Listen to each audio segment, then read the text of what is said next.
안녕하세요. 모든 분들의 행복을 바라는 낭독 채널 행복낭독입니다. 이 시간 함께 할 내용은 데일 카네기의 성공대화론 제9장 어떻게 말문을 열 것인가에 대하여 함께 나누겠습니다. 평소에 사람들과 대화할 때는 크게 신경 쓰지 않겠지만 여러 사람들 앞에 서는 것은 뭔가 긴장이 되고 어떤 이야기로 시작해야 할지 고민되는 것이 일반적일 것입니다. 이번에는 데일 카네기가 어떤 이야기로 저희들에게 도움을 줄지 한번 들어가 보겠습니다. 낭독 시작하겠습니다. 나는 노스웨스턴 대학교 총장을 지낸 린 헤럴드 허프 박사에게 연사로서의 오랜 경험을 통해 배운 것 중에서 무엇이 가장 중요하다고 생각하는지를 물은 적이 있다. 잠시 뜸을 들인 후 그는 이렇게 대답했다. 시작이 인상적이어야 한다는 것입니다. 단번에 사람들의 주의를 잡아 끌 수 있어야 합니다. 그는 연설의 시작과 끝에 할 말을 하나하나 미리 계획해 두었다. 존 브라이트도 그랬고 글래드스톤, 웹스터, 링컨도 마찬가지였다. 사실상 상식과 경험이 있는 연사치고 그렇게 하지 않는 사람은 없다. 그러나 초보자는 어떠한가? 그는 10중8구 이 과정을 생략한다. 계획은 시간과 생각과 의지력을 요하는 작업이다. 사고 행위는 고통스럽다. 토머스 에디슨은 조슈아 레이놀즈 경의 다음 말을 자신의 공장 벽에 붙여두었다. 인간은 생각이라는 고된 노동을 피하기 위해 온갖 수단을 다 동원한다. 풋내기는 흔히 한순간 번뜩이는 영감을 기대하지만 그 결과는 함정과 덫으로 도배된 길을 헤매게 될 뿐이다. 초라한 주급 직원 신분에서 대영 제국의 가장 부유하고 영향력 있는 신문사 사주로 성장한 로드 노스클리프 경은 자신이 읽은 어떤 글보다도 파스칼의 짤막한 경구가 자신의 성공의 밑거름 역할을 했다고 고백했다. 예측하는 것은 지배하는 것이다. 이 말은 연설을 계획할 때 책상 위에 붙여놓고 새겨둘 만한 아주 훌륭한 모토이다. 당신이 하는 모든 말을 확실히 이해할 수 있도록 정신이 맑을 때 연설의 서두를 어떻게 할 것인지를 예측하라. 그리고 마지막에 어떤 인상을 남길 것인지를 예측하라.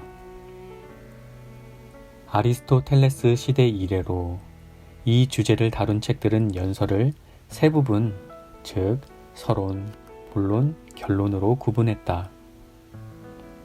비교적 최근까지만 해도 서론 부분은 흔히 마차를 타고 유람하듯 느긋하고 여유작작했고 또 그렇게 해도 크게 흠될 것이 없었다. 그 당시 연사는 뉴스 전달자이면서 연예인이기도 했다. 100년 전에 그는 공동체에서 오늘날 신문, 라디오, 전화, 극장이 하는 역할을 떠맡았다. 그러나 상황은 크게 변했다. 지금 세상은 더 이상 예전의 세상이 아니다. 지난 100년간 우리네 삶은 온갖 발명덕택에 그 옛날 바벨론의 벨사자르 왕과 네부갓네자르 왕 이후의 모든 시대와는 비교가 안 될 정도로 초고속으로 질주해왔다. 자동차, 비행기, 라디오를 통해 우리가 움직이는 속도는 점점 빨라지고 있다. 그리고 연사도 이 시대의 급한 속도에 편승할 수 있어야 한다. 분명히 단언컨대 만약 서론을 늘어놓고자 한다면 그것은 광고판의 광고 문구처럼 짧아야 한다. 이것은 평균적인 현대 관객의 성향과 관련된 문제다. 가령 그들은 이렇게 주문한다. 할 말 있다고요? 좋아요. 군말 빼고 빨리 합시다. 뭐 질질 끌 것 없고 그냥 요점만 말하고 내려와요. 우드로 윌슨이 잠수함 전투에 관한 최후 통첩 같은 중대한 상황에 대해 의회에서 연설했을 때도 다음과 같은 짤막한 말로 주제를 노출시킴으로써 청중의 주의를 집중시켰다. 이 나라의 외교 관계에 한 가지 문제가 발생했는데 이에 대해 아주 솔직하게 알리는 것이 저의 명백한 의무라고 생각합니다. 찰스 슈워브는 뉴욕의 펜실베니아 소사이어티에서 연설했을 때 둘째 문장부터 곧바로 논의 핵심으로 진입했다. 지금 미국 시민들의 마음을 차지하고 있는 가장 중요한 문제는 현재의 경기 침체가 무엇을 의미하고 앞으로 어떻게 될 것인가입니다. 개인적으로 저는 낙관주의자입니다. 다음은 내셔널 캐시 레지스터 컴퍼니의 영업부장이 사원들에게 한 훈시의 서두 부분이다. 겨우 3문장뿐인데 모두 알아듣기 쉽고 힘과 박력이 넘친다. 우리 공장 굴뚝에서 연기가 계속 피어오를 수 있는 것은 주문을 따오는 여러분 덕택입니다. 그런데 지난 여름 2달 동안 우리 굴뚝이 내뿜은 연기 등 들판을 검게 물들이기에는 턱없이 부족한 양이었습니다. 이제 침체기도 끝나고 회복기를 맞아 여러분께 더 많은 연기를 보여달라고 단도직입적으로 요청드리는 바입니다. 하지만 경험 없는 연사들은 어떤가? 그들의 서두도 이렇게 멋진 신속함과 간결함의 미덕을 보여주는가? 실상은 그렇지 못하다는 사실을 인정할 수밖에 없다. 대다수의 서툴고 미숙한 연사들은 2가지 방식 중 하나로 시작하는데 둘 다 모두 좋지 않다. 우선 이 문제를 짚어보자. 유머로 시작하는 것을 경계하라. 어떤 유감스러운 이유 때문인지 초보자는 흔히 자신이 연사로서 재미있어야 한다고 느낀다. 그는 천성적으로는 백과사전만큼이나 근엄하고도 도대체 가벼운 구속이라고는 찾아볼 수 없는 사람일지 모른다. 그러나 연설을 위해 몸을 일으키는 순간 그는 자신에게 마크 트웨인의 영혼이 강림한다고 느낀다. 또는 그래야만 한다고 상상한다. 그래서 그는 서두를 웃기는 이야기로, 특히 만찬이 끝난 뒤 자리일 경우 장식하고 싶어 한다. 그 결과는 어떨까? 졸지에 재담꾼으로 변신한 이 철물점 상인의 이야기는 10중8구 사전만큼이나 무겁게 마련이고 사람들의 유머 감각에 간지럼을 태우지 못할 게 분명하다. 햄릿의 불멸의 언어를 빌려 말하면 그것은 단조롭고 지루하고 김 빠지고 무익한 헛소리에 불과할 뿐이다. 만약 어떤 연예인이 쇼 구경을 하려고 돈 내고 들어온 관객 앞에서 그런 실수를 저지른다면 관객들은 그 연예인에게 야유를 보내며 당장 쫓아버려라고 소리칠 것이다. 그러나 연설을 듣는 청중은 대개 이해심이 매우 넓다. 그래서 순전히 넓은 아량으로 몇 차례 웃어주기 위해 최선을 다하기는 하지만 속으로는 그 미숙한 유머 연사 지망생의 실패한 연설에 대해 안쓰럽게 생각할 것이다. 이런 상황은 청중 자신에게도 편치 않다. 독자 여러분도 이런 웃지 못할 상황을 여러 차례 목격하지 않았는가? 나는 그런 경험이 많다. 연설의 모든 영역이 다 어렵지만 그 중에서도 청중을 웃게 만드는 능력보다 더 어렵고 진귀한 능력이 어디 있는가? 유머는 민감한 요소이며 상당 부분 개성과 성격의 문제다. 여러분은 유머 기질을 타고났거나 그렇지 않거나 둘 중 하나다. 그것은 여러분이 갈색 눈을 갖고 태어났는지 그렇지 않은지와 비슷한 문제다. 두 가지 경우 모두 우리가 할 수 있는 일은 별로 없다. 이야기 자체가 재미있는 경우는 흔치 않다는 사실에 유념하라. 한 이야기가 유머 효과를 내느냐 못 내느냐는 그것이 전달되는 방식에 달려있다. 마크 트웨인을 유명하게 만든 이야기를 100명이 똑같이 써먹는다 해도 99명은 비참하게 실패할 것이다.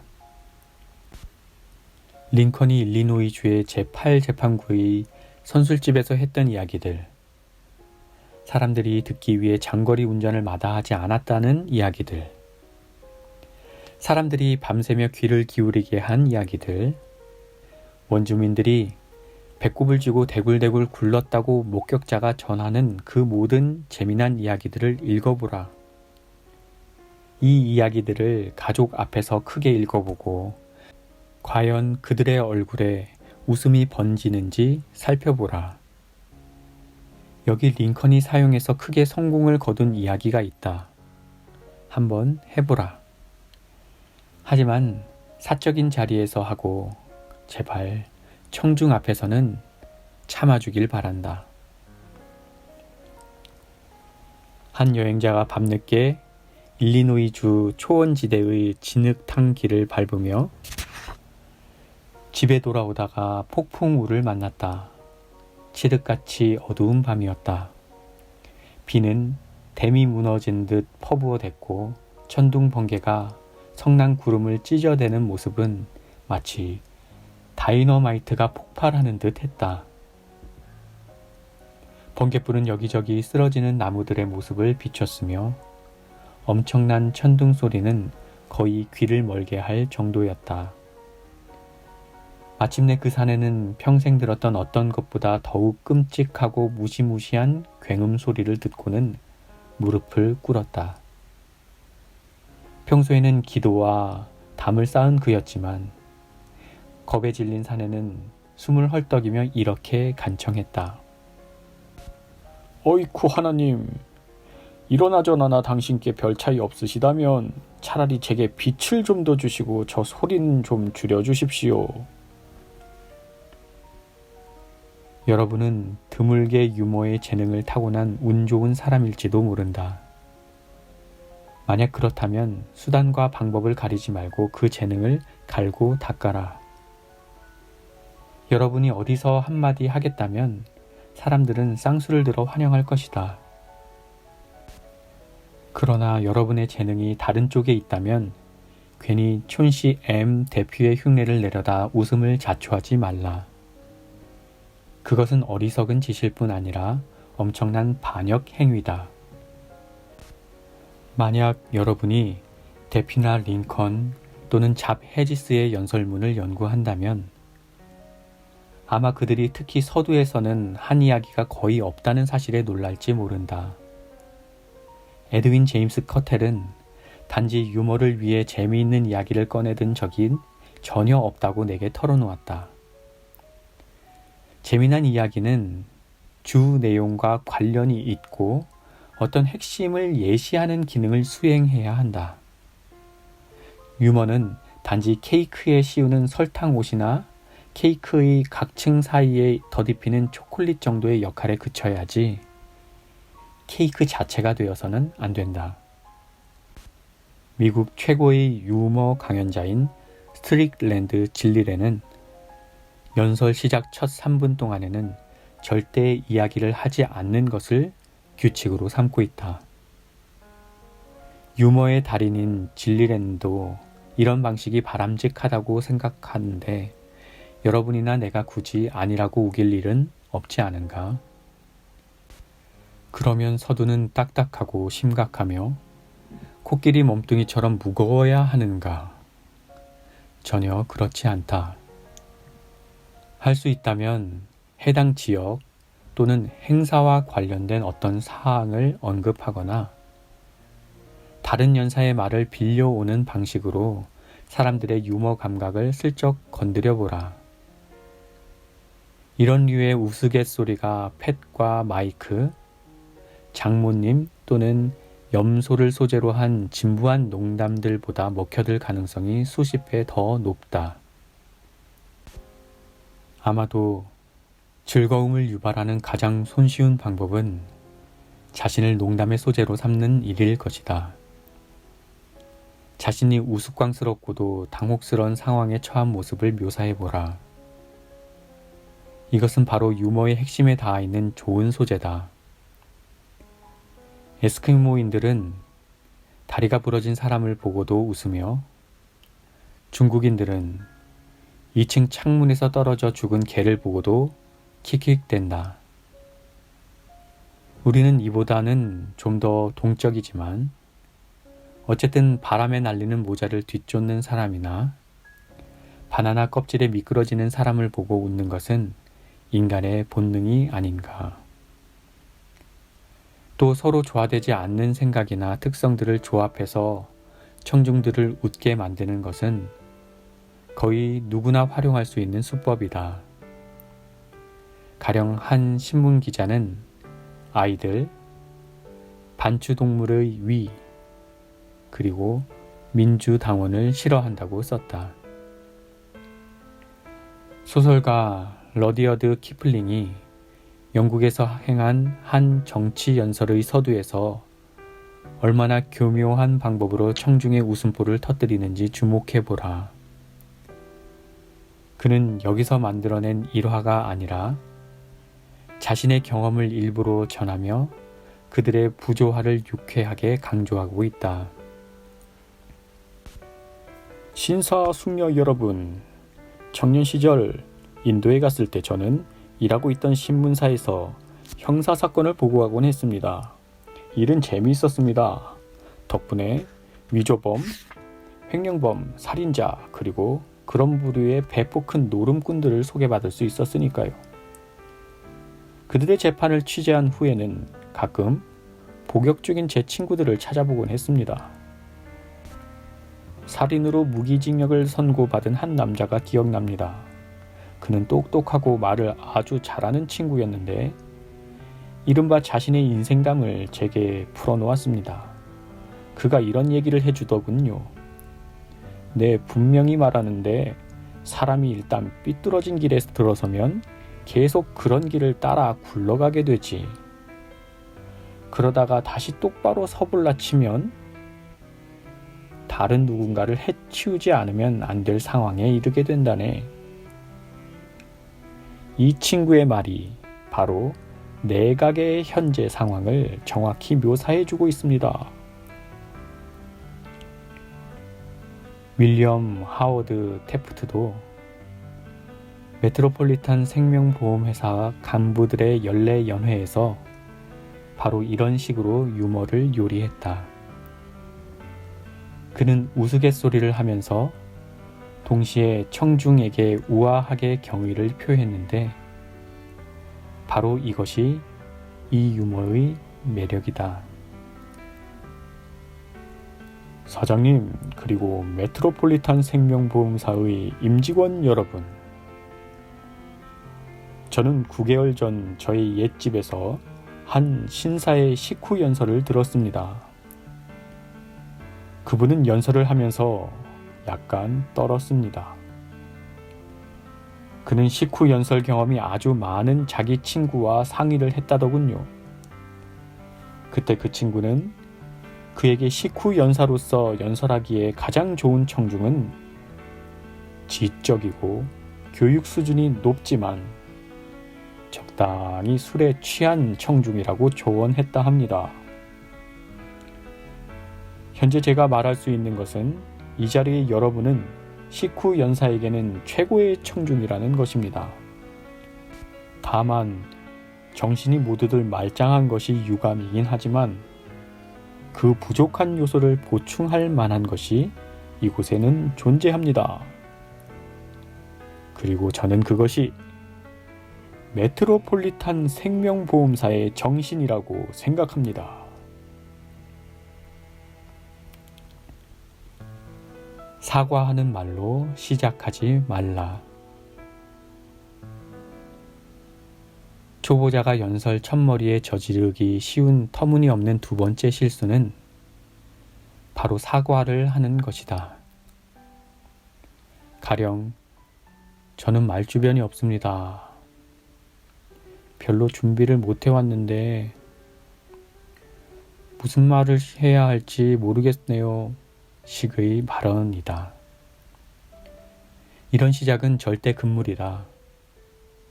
키플링이 쓴 한 시는 이렇게 시작된다. 더 가봤자 아무 소용없다. 바로 이것이 연사가 그런 식으로 운을 뗄 때 청중이 느끼는 감정이다.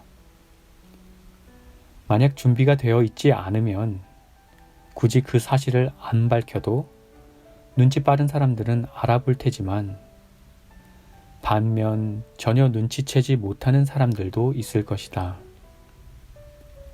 그런데 무엇 때문에 구태여 준비가 되어 있지 않다는 사실에 대해 주의를 환기시키는가?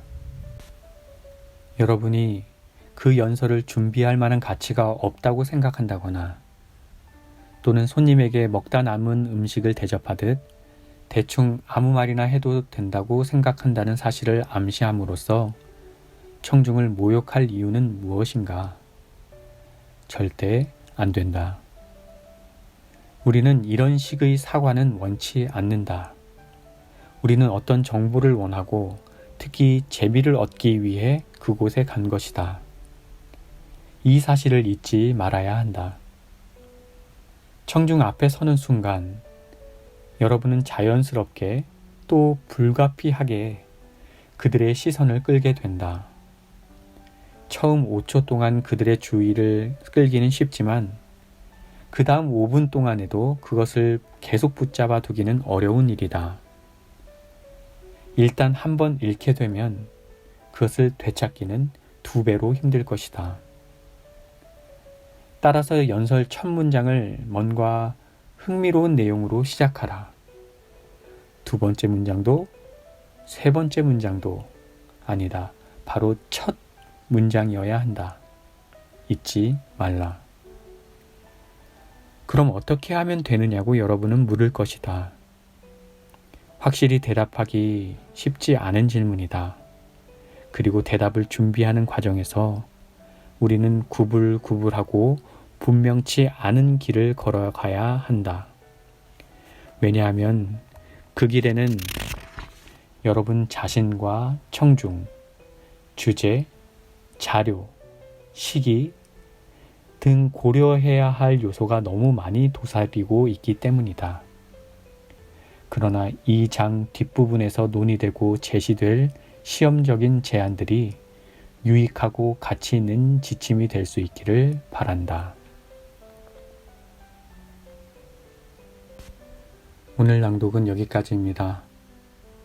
데일 카네기의 성공 대화론 제9장 어떻게 말문을 열 것인가의 절반 부분까지 살펴보았습니다.